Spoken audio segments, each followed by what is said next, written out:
datang dalam presentasi kali ini yang akan membahas tentang sistem administrasi kepegawaian di PT Indah Karya, sebuah perusahaan yang berlokasi di Tasikmalaya, Jawa Barat.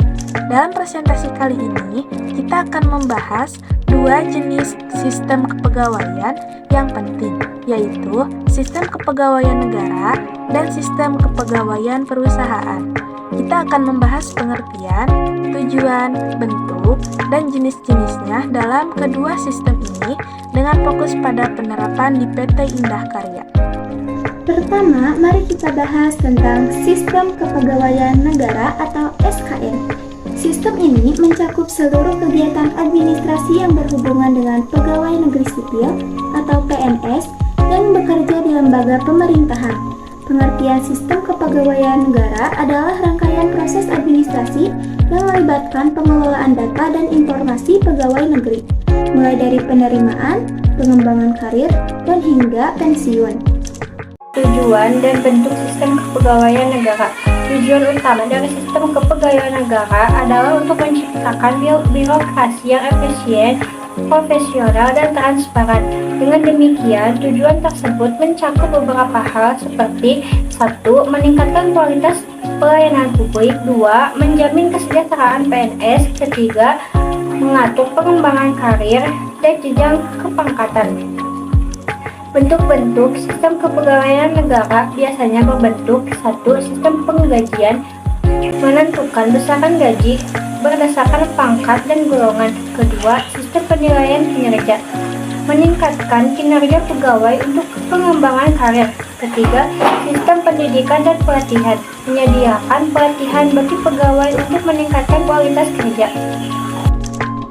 Selanjutnya yaitu jenis-jenis dari sistem kepegawaian negara, antara lain 1.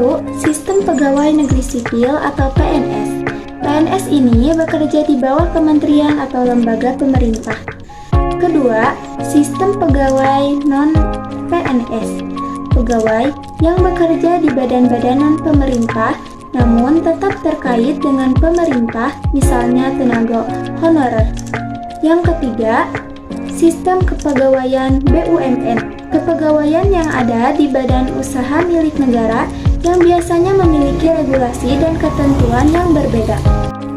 Selanjutnya, kita akan membahas sistem kepegawaian perusahaan di PT Indah Karya yang bergerak di bidang manufaktur dan distribusi produk-produk konsumen di Tasikmalaya. Sistem ini berfokus pada pengelolaan SDM sumber daya manusia. Dalam dunia usaha, berbeda dengan sistem kepegawaian negara, sistem diterapkan di perusahaan swasta untuk mendukung kemajuan dan efisiensi perusahaan.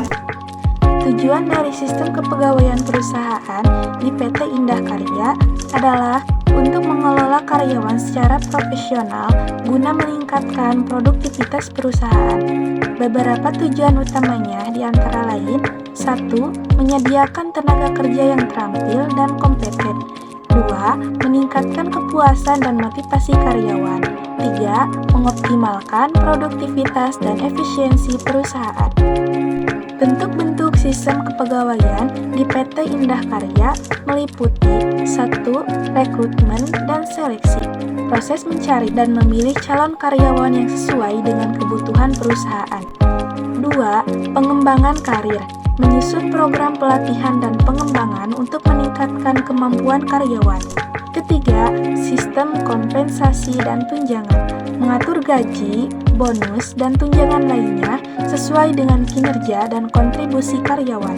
Untuk yang selanjutnya adalah jenis-jenis sistem kepegawaian perusahaan di PT Indah Karya. Untuk jenis-jenis sistem kepegawaian perusahaan di PT Indah Karya antara lain 1.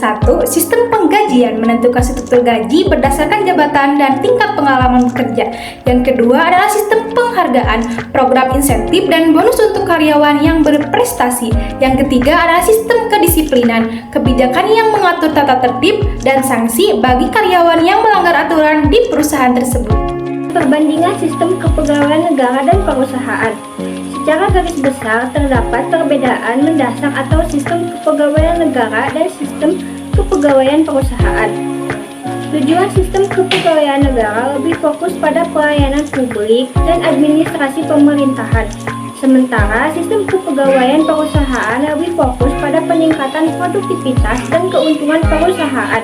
Bentuk dan jenis sistem kepegawaian negara memiliki ketentuan yang lebih baku dan terstruktur sesuai dengan regulasi pemerintah. Sedangkan sistem kepegawaian perusahaan lebih fleksibel dan dapat disesuaikan dengan kebutuhan organisasi seperti yang terlihat pada PT Indah Karya. 9. Kesimpulan. Presenter.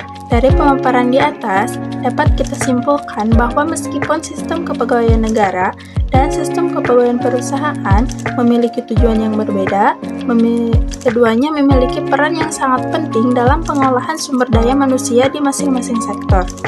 1. Sistem kepegawaian negara lebih menekankan pada transparansi, efisiensi birokrasi, dan kesejahteraan pegawai negara sipil, yang pada gilirannya dapat meningkatkan pelayanan publik.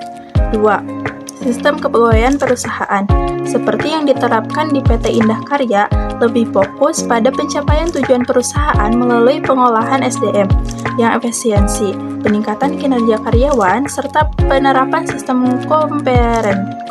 kompensasi dan penghargaan yang menarik. Kedua sistem ini, meskipun berbeda dalam implementasi dan regulasinya, memiliki tujuan yang sejalan dalam meningkatkan kinerja organisasi, baik dalam konteks pemerintahan maupun dunia usaha. Untuk PT Indah Karya, sistem kepegawaian yang efektif dan profesional menjadi kunci untuk mencapai keunggulan kompetitif di pasar.